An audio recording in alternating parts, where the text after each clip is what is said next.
Saudara, kemunculan dukungan terhadap Rizik Syihab dinilai Wakil Presiden ke-10 dan 12 Yusuf Kala karena adanya kekosongan kepemimpinan yang mampu menyerap aspirasi masyarakat. Yusuf Kala yang berbicara dalam sebuah acara diskusi virtual menjelaskan persoalan tentang Habib Rizik ini berkaitan dengan indikator bahwa sistem demokrasi yang berjalan di Indonesia perlu diperbaiki. Yusuf Kala menilai ada kekosongan kepemimpinan yang mampu menyerap aspirasi masyarakat. Kala juga menilai harusnya aspirasi simpatisan Rizik bisa diserap oleh DPR. Ini menurut saya karena ada kekosongan kepemimpinan yang dapat menyerap aspirasi masyarakat secara luas. Adanya kekosongan itu, begitu ada pemimpin yang karismatik, katakanlah karismatik begitu, atau ada yang berani memberikan alternatif, maka orang mendukungnya. Ini suatu, jadi masalah Habib Rizik itu adalah sesuatu indikator bahwa ada proses yang perlu diperbaiki dalam sistem demokrasi kita.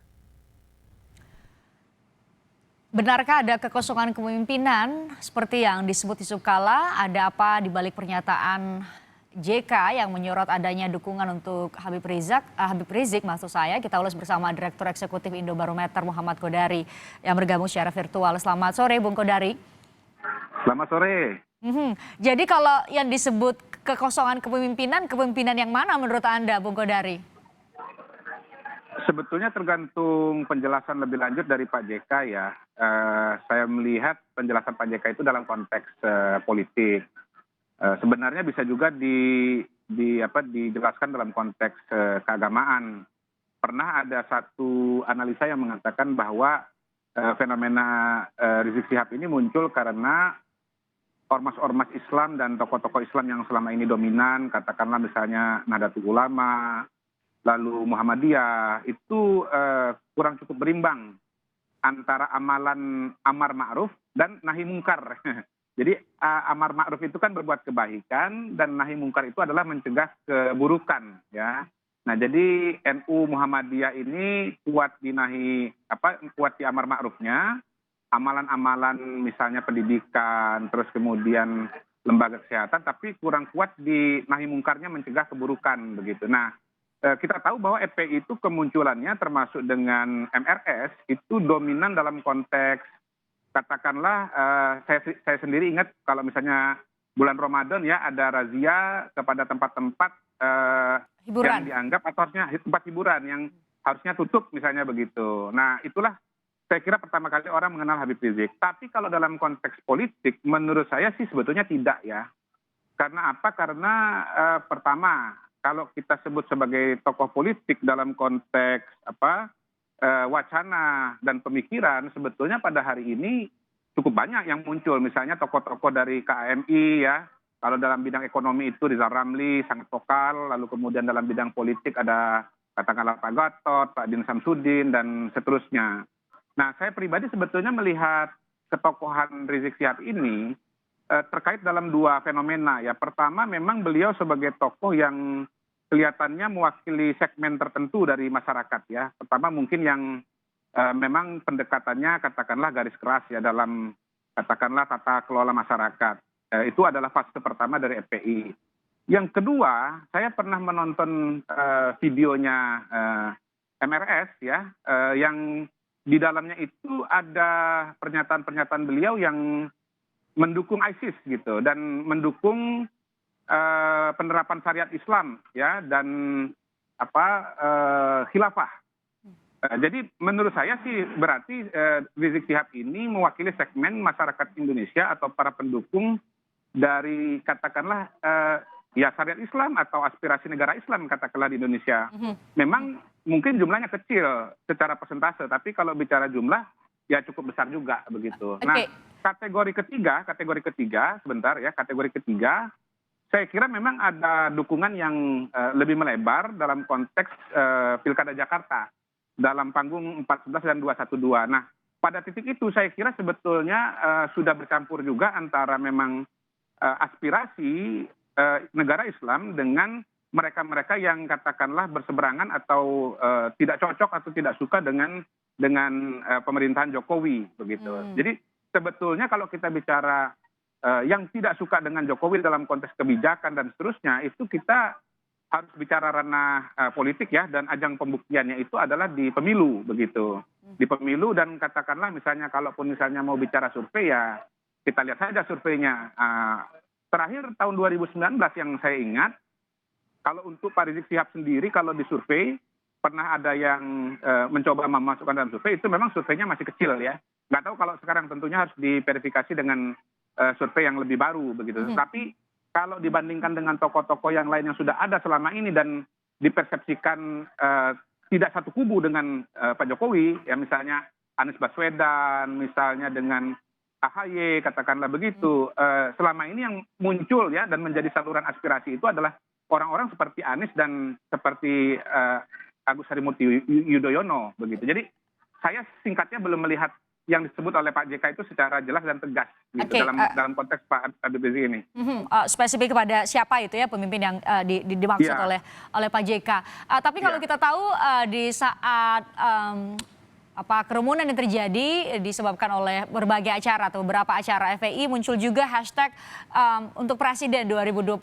Anda tadi menyebut bahwa yang tadinya latar belakangnya adalah mewakili kelompok tertentu kemudian bercampur juga dengan kepentingan politik. Anda melihat itu semakin menguat? Oh iya. Jadi saya kira memang ada upaya untuk memperluas spektrum Rizik Sihab kepada pertama ya, dari seorang tokoh agama atau ustadz menjadi katakanlah tokoh politik begitu. Dan memang retorika Rizik Sihab sendiri kan juga banyak berbau politik, katakanlah begitu. Dan yang menjadi sasaran tembak juga adalah aparat-aparat pemerintah. Entah itu berupa lembaga ya, pemerintah, atau misalnya disebut TNI, atau pernah menyebut polisi, atau bahkan menyebut Densus 88 misalnya, maupun yang menyebut individu. Misalnya seperti acara di Petamburan kemarin, ada doa agar Jokowi dan Megawati itu dikasih umur pendek misalnya begitu. Jadi saya kira memang ada upaya ke sana. Nah, apakah kemudian upaya ini adalah agenda pribadi dan memang terpikir oleh Rizik Sihab? Saya tidak tahu, kita tentu harus bertanya. Tetapi saya melihat ada pihak-pihak yang memang berusaha membuka ruang itu gitu. Jadi kalau kita melihat dinamika politik pada hari ini, kan boleh dikatakan sebetulnya Jokowi dan Prabowo sudah bergabung ya. Kemudian kekuatan pemerintah itu sekitar 80%. Kalau kita bicara dukungan politik ya, praktis hanya PKS dan Demokrat yang berada di parlemen ya, di luar.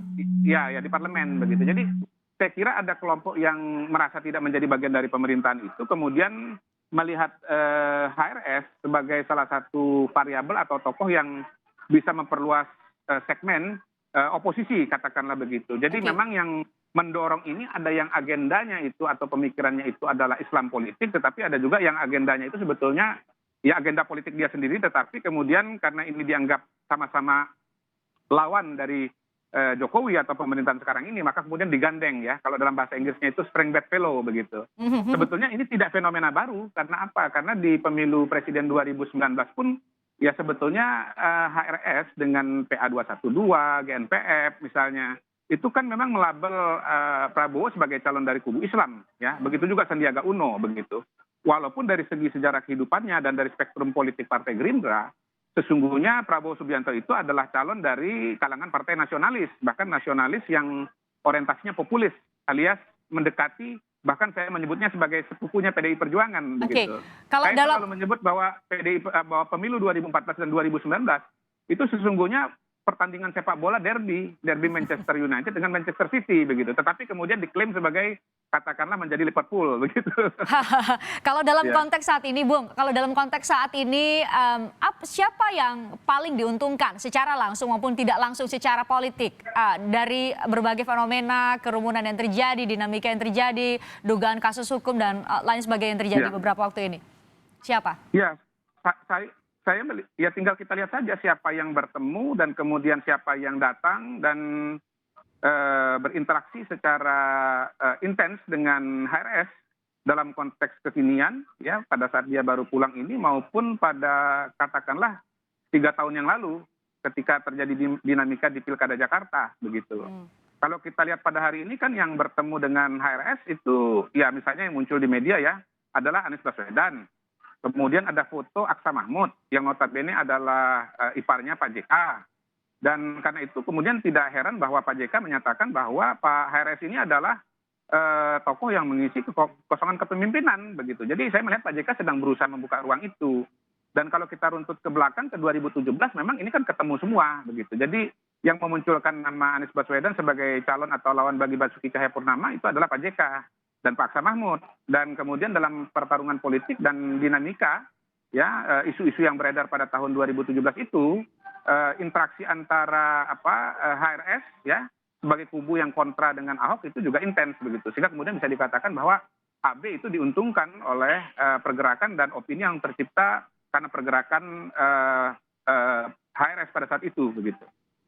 Walaupun harus dikatakan juga bahwa mereka-mereka yang berinteraksi berada di lapangan, katakanlah berada di Monas pada tahun 2017 lalu, itu belum tentu semuanya dan tidak semuanya itu bersama dengan HRS sekarang ini. Misalnya ada tokoh yang saya tahu dari HMI misalnya ada di lapangan karena juga tidak setuju dengan pendapatnya atau dengan pernyataan Ahok pada waktu itu, tapi pada hari ini berada di pemerintahan dan ya notabene bukan gerbongnya dari seorang HRS begitu. Jadi kalau ada dugaan beberapa pihak bahwa kepulangan Habib Rizik Syihab ke Indonesia juga bukan tanpa alasan, bukan tanpa agenda, Anda melihatnya bagaimana? MRS ini adalah tokoh yang sangat politis ya, dalam pengertian dia berusaha untuk mempengaruhi kebijakan publik ya. Jadi seperti kembali kepada diskusi kita di depan dan penjelasan saya sebelumnya, beliau ini banyak berbicara mengenai perubahan situasi dan kondisi, baik dalam skala kecil ya, misalnya ya bahwa misalnya tempat hiburan tidak boleh buka ya pada Ramadan misalnya, lalu kemudian bertindak sendiri dan bukannya misalnya menunggu dari aparat keamanan, lalu kemudian ada juga pidatonya yang mengatakan kalau pemerintah zolim maka kemudian tentara dan polisi itu nanti akan dimusuhi oleh masyarakat, bahkan di salah satu video kalau memang benar itu asli ya, itu disembelih dan seterusnya. Lalu kemudian saya baca beberapa hari kemarin ada pernyataan bahwa kalau revolusi akhlak ini tidak diterima maka kemudian bisa jihad dan seterusnya. Jadi saya walaupun bajunya dan retorikanya adalah dan latar belakangnya adalah ulama, tapi hemat saya Pak Rizik Syihab ini lebih mendekati tokoh politik ya, tanpa harus menjadi ketua partai atau masuk dalam partai politik tertentu begitu. Tetapi agendanya sangat politis menurut saya dalam pengertian ingin melakukan perubahan dan sering berbicara mengenai tokoh-tokoh pemerintahan begitu. Jadi Anda melihat dari berbagai fenomena yang terjadi yang dilakukan oleh Habib Rizik Syihab, kemudian ada pernyataan dari Pak Yusuf Kalla, ini juga kemudian menguatkan dugaan ada kaitannya masih lama sih, tapi pemilu 2024 menuju ke sana kan Anda melihat? Ya mau tidak mau akan ke sana karena Pak Rizik Syihab kan kita lihat dari 2017, 2019 memang dengan sangat kencang dan sistematis berusaha mempengaruhi dinamika politik yang ada begitu. Misalnya ikut mendorong agar calon wakilnya Prabowo itu dalam pertemuan GNPF ya. Saya lupa itu ada Pak Rizik Syihab atau tidak, itu mendorong agar wakilnya kalau nggak salah dari Majelis Syuro PKS dan Ustadz Abdul Somad ya, kemudian aktif di lapangan begitu. Jadi kalau melihat peristiwa-peristiwa yang terjadi, ya Rizik Syihab ini kalaupun bukan calon, notabene dia adalah pelaku di lapangan begitu. Jadi mungkin ada aktornya, calon presidennya, lalu kemudian di lapangan ada yang bergerak dengan isu dan dengan massa gitu ya. Dan ini saling berinteraksi. Atau kemudian kalau waktu dan opini bekerja, akhirnya nanti bisa jadi Rizik Syihab menjadi calon itu sendiri begitu. Ini kan sesuatu yang sangat dinamis. Gitu. Oke, masih sangat dinamis menuju 2024. Ya. Tapi terima kasih Bung Kodari sudah berbagi bersama kami di Kompas Petang. Sehat selalu buat Anda. Terima kasih.